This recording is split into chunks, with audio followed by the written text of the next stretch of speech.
Leader, नेता, नेतृत्व, समाजसेवा आणि माणुसकी हे शब्द ऐकायला खूप छान वाटतात. पण जेव्हा आपल्या जवळच्या माणसांवर कठीण प्रसंग येतात तेव्हा आपल्याला हे शब्द नक्कीच आठवतात.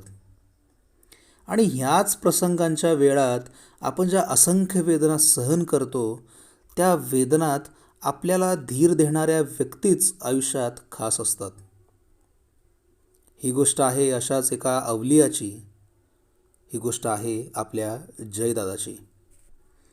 10 ऑक्टोबर 1999 रोजी धारावीच्या एका 10x10च्या घरात अनिल होलमुखे आणि सविता होलमुखे यांच्या पोटी एक पुत्ररत्न जन्माला आले.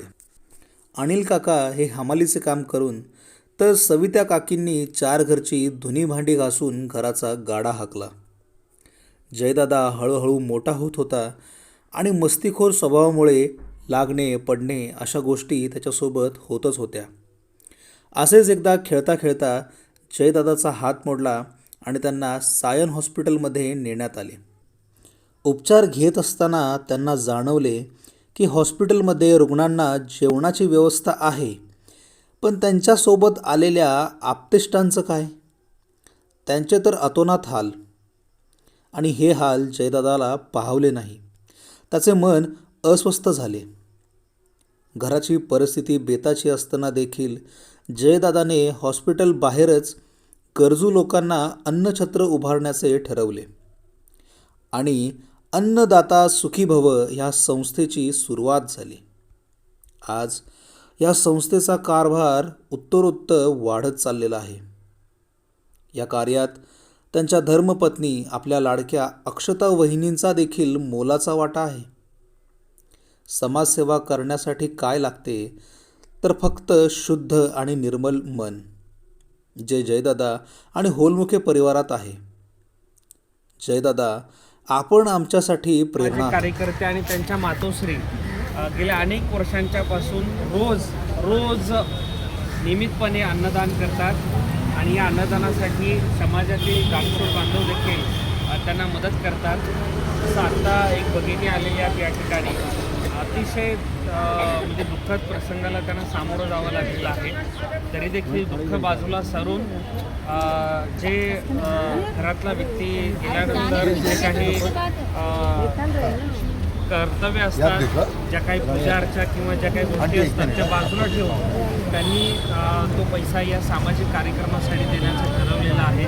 आणि संपूर्ण कुटुंब आज या ठिकाणी आलेले श्री स्वर्गीय विनोद कर्णिक साहेब यांच्या स्मरणार्थ आज हे अन्नदान या ठिकाणी होत आहे. जय होलमुखे नावाचा आपला हा सामाजिक कार्यकर्ता या ठिकाणी काम करतोय. त्या आणि त्यांच्या मातोश्रींचं खरोखर कौतुक केलं पाहिजे. गेल्या अनेक वर्षांच्या पासून ते रोज 150 लोकांना पुरेल अशा पद्धतीचं अन्न या ठिकाणी देतात. त्यांच्या आईला खरं बघा भेटायला आवडेल, मी आल्याला त्यांना म्हणालो. आणि या निमित्तानं त्यांनी सांगितलं की ह्याच्या प्लेट्स आणण्यासाठी देखील त्यांच्याकडे आणि काही वेळेला पैशाची अडचण होते. आणि ही बाब नुसती ऐकली उदय चंद्राना सरांनी, जे करुणा सेवा ट्रस्टचे सर्व आहेत, त्यांनी लगेच आता घोषित केलं पुढील वर्षभर पुरतील एवढ्या प्लेट्स हे या करुणा सेवा ट्रस्टच्या माध्यमातून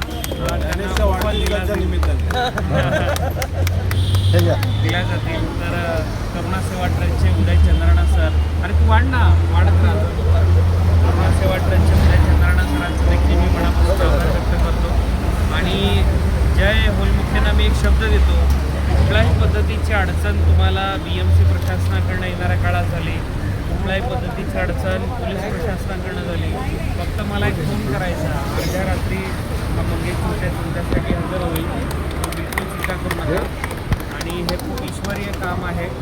या कामामध्ये जर कोणी अडचणी आणत असतील तर परमेश्वर त्यांना सबुद्धी देऊ, एवढंच मी म्हणू शकतो. आणि पुन्हा एकदा करुणा सेवा ट्रस्टचं उदय चंद्राना सर असतील, चेतन सर असतील, त्यांची सगळी टीम, त्यांच्या सगळ्या सगळ्या टीमचे देखील मनापासून आभार मानतो.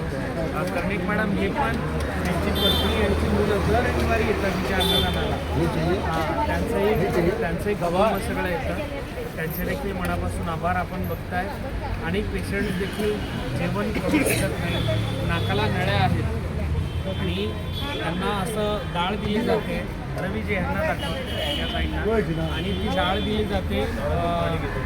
त्या डाळीचं पाणी त्यांना घ्यावं लागतं आणि जे चहाची गाळणी असते त्या चहाच्या गाळणीमधून ही डाळ परत एकदा गाळून जे डाळीचं पाणी असतं ते पाणी हे सगळे रुग्ण घेतात. मला असं वाटतं एवढ्या बिकट परिस्थितीमध्ये हे सगळे रुग्ण राहतात आणि त्याची सेवा करण्यासाठी जर कोण पुढे येत असतील असेल तर अशा लोकांना सपोर्ट केला पाहिजे, ना की त्यांच्या कार्यामध्ये अडचणी आणल्या पाहिजेत. आणि म्हणून संबंधित जे कोणी BMCचे प्रशासकीय अधिकारी असतील ते स्थानिक, त्यांना मी देखील नम्र विनंती करतो की या कामामध्ये कुठलाही अडथळा आणू नका. आदरणीय एकनाथजी शिंदेसाहेबांच्या कानावर पण आपण ही गोष्ट टाकू आणि जे जे कोणी या सगळ्या चांगल्या कामाला अडथळा करत असतील त्यांना खड्यासारखं आपण बाजूला करू आणि जे या कामाला सपोर्ट करतील तेच या ठिकाणी अधिकारी म्हणून काम करतील.